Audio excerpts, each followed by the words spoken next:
So WWE Great Balls of Fire is officially in the books, and it was an interesting, weird kind of night. First off, I want to say thanks to those of you that did your best to join in the movement to try to get hashtag WWE Balls trending on Twitter. It didn't happen, but I smell a Twitter conspiracy. We'll make it happen soon enough, believe me, but thank you. I don't know if we're going to look back and think of this show as a big ball of fire or more like tepid testes or smoldering nuts. I really don't know. But there are parts of the show that I really, really liked. Some parts I thought were done well, and some parts that were really a letdown. So I'm just going to run through the match card now and kind of give you my thoughts. And let's see what we can make out of what happened tonight. The pre-show had the Cruiserweight title match with Tozawa challenging Neville. The match was fun. Titus was really good as a hype man. The crowd really got behind Tozawa. You never had any thought that Tozawa was actually going to win, but you mixed in some nice hope spots here. Neville is the king of the cruiserweights, and that's pretty much it. You got what you got out of a pre-show match. Although, do we really need to run advertisements for WWE Network crap during matches airing on the WWE Network that are part of a pay-per-view? Just saying. So you get to the main card, and I'm glad they started off with Seth Rollins and Bray Wyatt because, really, frankly, who gave a crap about this?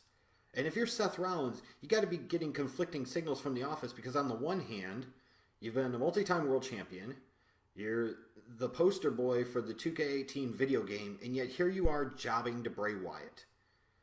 This match was mediocre. They never got me invested in any way. These characters are mediocre. They don't get me invested in any way. So it feels kind of appropriate. It was one big who fucking cares. We got it done. And frankly, now Bray can do what he was setting out to do all night. Hurry up and get through the damn match so he could put his hashtag WWE balls on JoJo's chin. Yeah, that's right. I said it. Anyways, Enzo Amore and Big Cass.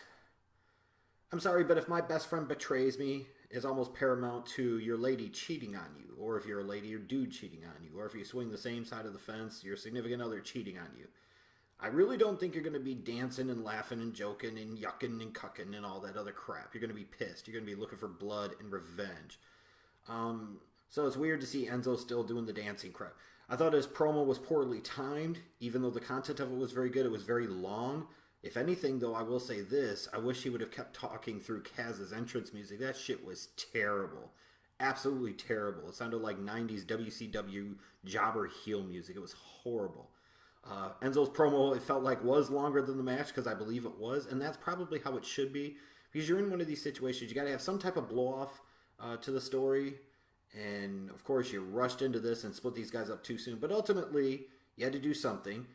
You didn't make Enzo look like a total bitch, but in no way, shape, or form did you make the casshole look like he was in any real threat or danger. Get in, do what you need to do, get it over, and move the fuck on. And that's exactly what they did here. So it was well executed, if nothing else.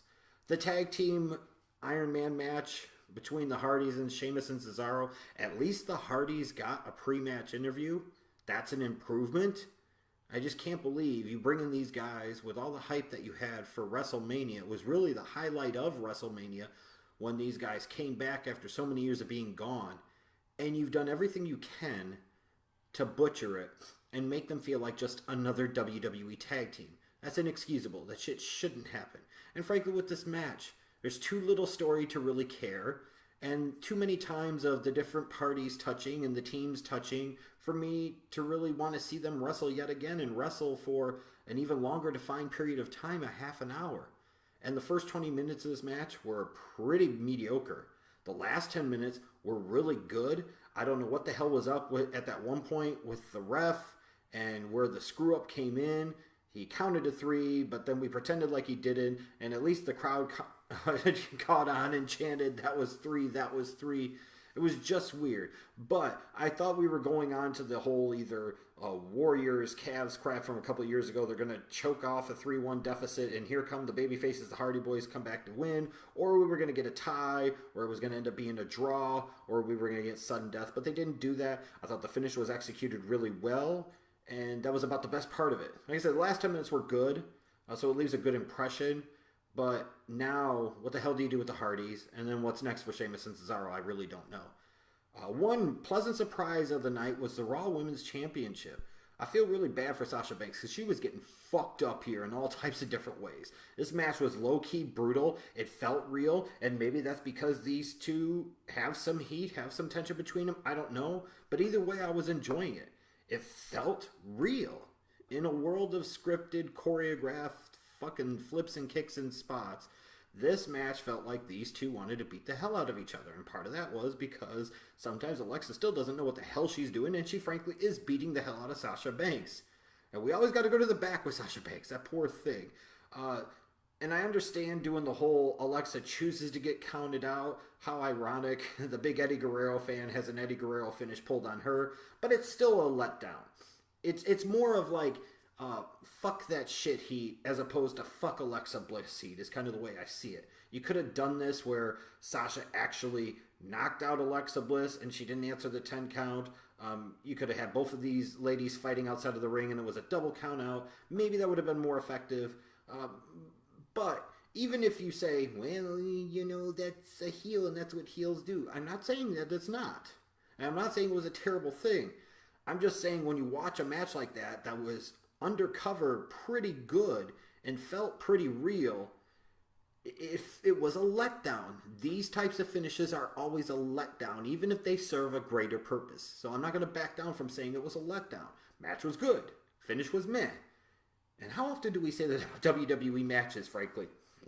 The build-up, the wind-up was really good, and then when it came time for the nut, it kind of petered out.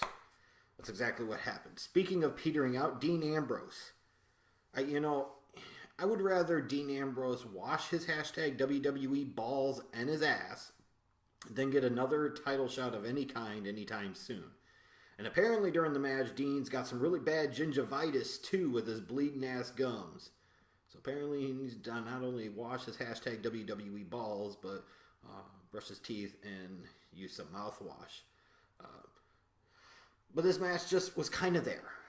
The ringside crew, you have Maurice involved, you have Bo Dallas involved, Curtis Axel involved. They were used well, and all is right ultimately because the Miz won. But we need to move past this and find somebody else for the fucking Miz to feud with. It's that simple. Because you're just looking at it and you're like, this is the mid-card MVP of WWE against one of the biggest wastes of space. You know, it's like somebody like a Dean Ambrose is really pining for the position of taking Dolph Ziggler's spot. Where there's some people that still stubbornly cling on to the fact that they think the guy is really good, and most everybody else has come to the realization that the guy doesn't care and he fucking sucks now. That's kind of where we're at with this. But honestly, like I was said in the preview, it was about the two money matches. It was about the ambulance match and the Universal title match. And how those two matches went was ultimately how I was going to feel about the night. So the ambulance match, Roman Reigns, Braun Strowman. I enjoyed the hell out of this match. I thought this match was outstanding. I felt like it was two guys that legitimately hate each other, social media pictures of them together overseas aside. I really enjoyed it. I thought they did just about everything they needed to in the time that they had. You know, they incorporated the ambulance. They went into the fucking ramp, and Roman pushes Braun through the goddamn LED screens. The one question I have, and maybe I'm just drawing a blank here, but all that shit that Braun did to the table, did they ultimately ever use the commentary table? If so, why waste your time setting up that spot?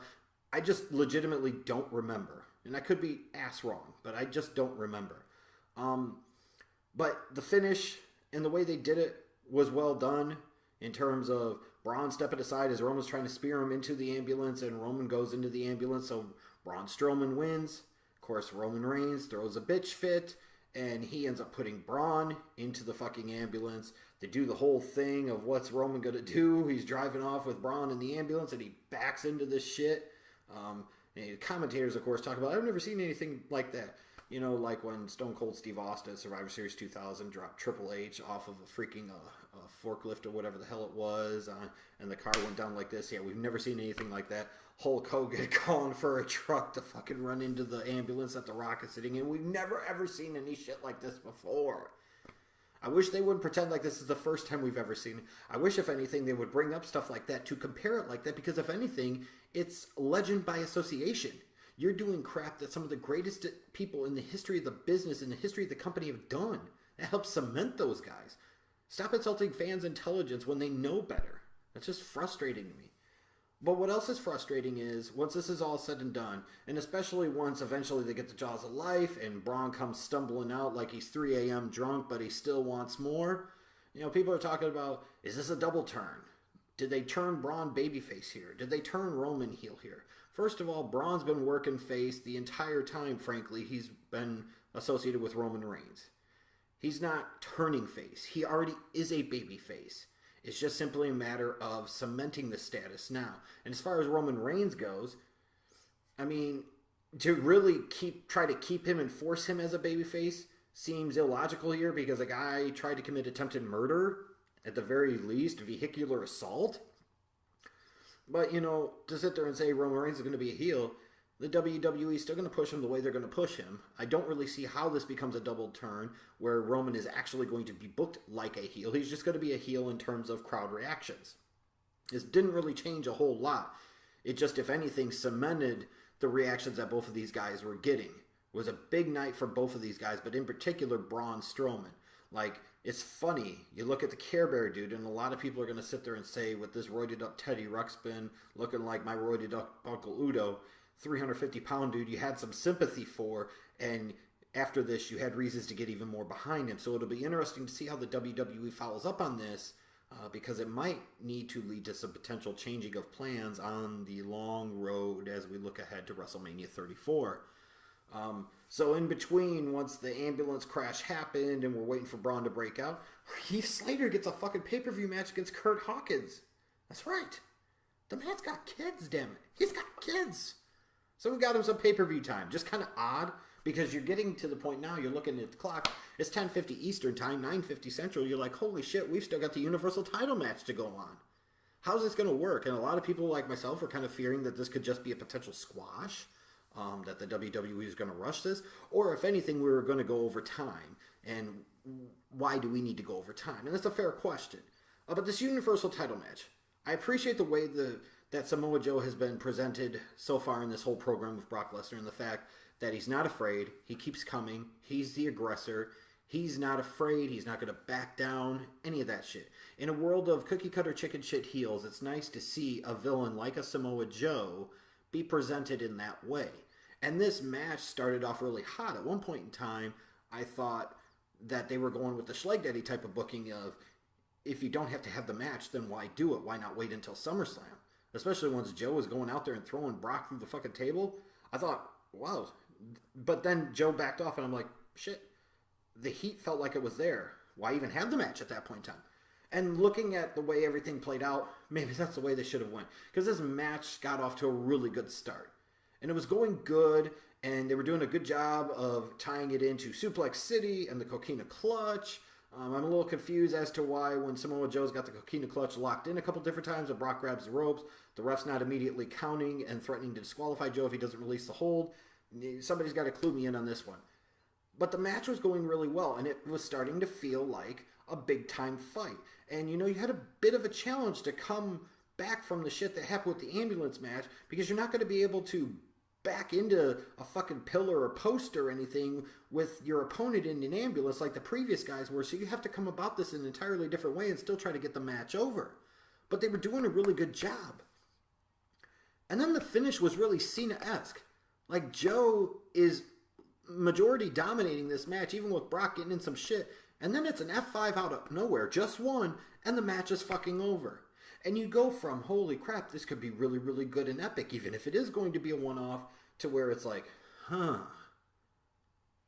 And you're just left unsatisfied. And you've got some people talking about, well, hopefully this leads to a return match between the two of them because of the way Joe was looking at him after the match. I say, at this point in time, why the fuck would you want to have another match? Why would there be a reason to? Joe was the aggressor. Joe cheated, frankly.